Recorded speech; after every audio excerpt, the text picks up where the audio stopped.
Hello friends, welcome back to my channel. My name is Ankush and आज का जो topic है हम लोगों का काफी बेसिक टॉपिक है, लेकिन बहुत बार इंपॉर्टेंट होता है। Spark data frame. अगर आप फर्स्ट टाइम अगर इसको सुन रहे होगे तो ये आपका टॉपिक आता है पाइस्पार्क के अंदर का। पाइस्पार्क या फिर आप डेटा इंजीनियर अगर पढ़ रहे होगे ना, उन लोगों के लिए भी आज का ये टॉपिक काफी इंपॉर्टेंट होने वाला है।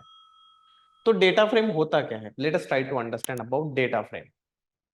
तो जिन लोगों को अपना करियर पाइस्पार्क में करना है, मतलब आपके डेटा इंजीनियर में, तो आप स्पार्क टेक्नोलॉजी पढ़ रहे होंगे। जब भी आप स्पार्क टेक्नोलॉजी के बारे में पढ़ते हो ना, तो उसमें एक टर्मिनोलॉजी का नाम हमेशा आता है, उसको बोला जाता है स्पार्क डेटा फ्रेम। तो होता क्या है? तो आपको पता होगा कि डेटा इंजीनियरिंग में जो आपके इनपुट्स होते हैं वो अलग अलग फॉर्मेट में आपको इनपुट आ सकता है। लाइक एक एग्जांपल लेता हूँ। लेट्स टेक एग्जांपल कि मेरे को जो इनपुट आ रहा है वो बेसिकली आपका फाइल फॉर्मेट में आ रहा है। लेट्स टेक एग्जांपल, मेरे पास में कोई फाइल है। अब ये फाइल आपकी कुछ भी फाइल हो सकती है। It can be a CSV file या फिर एनी अदर फाइल हो सकता है। तो ये मेरा इनपुट है, राइट? या फिर आपका जो डेटा आ रहा है ये पार्केट फॉर्मेट में आ सकता है। लेट अस टेक एग्जांपल, मेरे पास में कुछ डेटा मेरे हाई टेबल के अंदर स्टोर किया है, right? Let us take example, मेरे पास में जो डेटा है कोई RDBMS डेटाबेस के अंदर पड़ा हुआ है। अब ये जो डेटा है आपके पास में अलग अलग फॉर्मेट में है, ये आपका बेसिकली इनपुट है। अब मेरे पास में जो डेटा आ रहा है वो अलग अलग फॉर्मेट में आ रहा है। लाइक CSV हो सकता है, पार्केट है, हाई है, RDBMS है, और भी कुछ अलग अलग एग्जांपल में ले सकता हूँ। सो मुझे क्या करना है? स्पार्क के थ्रू इस डेटा को प्रोसेस करने का है। तो ये बेसिकली मेरा क्या है? इनपुट है।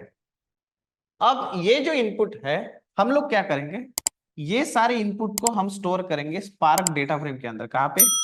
डेटा फ्रेम के अंदर। तो ये जो इनपुट है, मतलब ये आपका इनपुट पार्केट से भी आ सकता है, हाई से भी आ सकता है, RDBMS डेटाबेस से भी आ सकता है। कहीं से भी डेटा आओ, हम इसको स्टोर करेंगे डेटा फ्रेम के अंदर। अब ये डेटा फ्रेम करता क्या है इंटरनली? डेटा फ्रेम क्या करता है? ये जो डेटा आपका कोई भी फॉर्मेट में आओ, स्पार्क डेटा फ्रेम इंटरनली इसको स्टोर करता है in the form of tables. कैसे स्टोर करेगा? In the form of table, like rows and column के फॉर्मेट में। रोज एंड कॉलम के फॉर्मेट में, लाइक यहाँ पे टेबल के फॉर्मेट में यहाँ पे ये स्टोर करेगा। अगर मैं इसका छोटा सा एग्जांपल अगर लूंगा, लेट्स टेक एग्जांपल, मेरे पास में एक CSV फाइल है। ओके, इस CSV फाइल के अंदर मेरा डेटा है, लाइक एम्प्लॉय ID, उसका जो नाम है ABC है, उसकी जो सैलरी है 1000 है, कॉमा सेपरेटेड मेरा डेटा है। ये मेरा इनपुट है। तो डेटा फ्रेम क्या करेगा? इस CSV फाइल को लोड करेगा। कहां पे? स्पार्क मेमोरी के अंदर। क्योंकि जो भी डेटा आपका डेटा फ्रेम के अंदर होता है वो कहां पे लोड होता है? मेमोरी के अंदर। बट उसको स्टोर किस तरह से करेगा? In the form of one, यहाँ पे उसका नाम ABC, लेट्स टेक एग्जांपल 1000। तो इस तरह से उसको वो स्टोर करेगा in the form of rose and column. तो डेटा फ्रेम की खासियत क्या है? भले ही आपका डेटा किधर से भी आओ, कौन से भी फॉर्मेट में आओ, लेकिन वो स्टोर करेगा आपको इन the form of rose and column में। कहां पे स्टोर करेगा? मेमोरी के अंदर। एक और चीज मैं आप लोगों को बताना चाहता हूं कि ये जो डेटा आपका डेटा फ्रेम के अंदर जो स्टोर किया है, ये डेटा आपका किसी एक मशीन के ऊपर नहीं है। क्योंकि जब आप हाडूप क्लस्टर बनाते हो या फिर कोई भी डेटा इंजीनियरिंग में क्लस्टर बनाओगे, इसका मतलब लेट्स टेक एग्जांपल, मेरे पास में 3 नोड क्लस्टर है। I just take a small example. तो ऐसा मत समझना कि ये जो डेटा फ्रेम का डेटा है किसी एक पर्टिकुलर नोड के ऊपर डेटा स्टोर है, नहीं। आपका जो डेटा है ये हर एक नोड के ऊपर डिस्ट्रीब्यूटेड होगा। क्या बोलेंगे उसको? डिस्ट्रीब्यूटेड। मतलब जो डेटा आपके डेटा फ्रेम के अंदर है वो किसी एक नोड के ऊपर नहीं, मल्टीपल नोड के ऊपर डिस्ट्रीब्यूटेड में फॉर्मेट में स्टोर हुआ है, अलग अलग मशीन के ऊपर। अब इसका फायदा क्या है? क्यों भाई इसको डिस्ट्रीब्यूटेड रखते? क्योंकि स्पार्क के अंदर आप क्या कर सकते हो? पैरेलल प्रोसेसिंग कर सकते हो, जिससे आपका जो स्पार्क जॉब का जो परफॉर्मेंस है ना, वो इंप्रूव हो जाएगा। नॉर्मली हम लोग क्या करते हैं, अगर मेरा डेटा एक ही जगह पे पड़ा हुआ है तो उसका रीड एंड राइट ऑपरेशन बहुत स्लो होगा।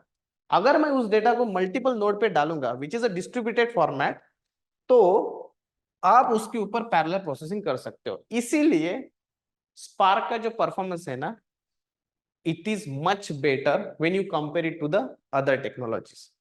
सबसे खासियत इन मेमोरी कंप्यूटेशन, मतलब मेमोरी के अंदर ही होल्ड करके रखता है।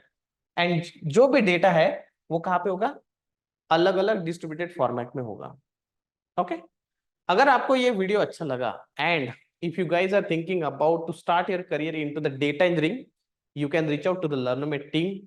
एंड इसी तरह से अगर आपको नए नए वीडियोस चाहिए ना डेटा इंजीनियरिंग के, तो आप कमेंट सेक्शन में सिर्फ इंटरेस्टेड लिख दो। क्या लिखना है आपको, इंटरेस्टेड। आपको नए नए वीडियोस मिल जाएंगे। बाकी अगर आप लोगों को ट्रेनिंग चाहिए तो आप हमसे कांटेक्ट कर सकते हो। बहुत सारे वीडियो हमारे यूट्यूब चैनल के ऊपर फ्री में है। बहुत सारे हम लोग फ्री वेबिनार भी लेते रहते हैं। हमारे चैनल को ज्वाइन कीजिए, व्हाट्सएप ग्रुप को ज्वाइन कीजिए। You can follow us on our Instagram, LinkedIn, Facebook, and you can join our Telegram group also. बाकी इंटरेस्टेड लिखना मत भूलिए। Thank you.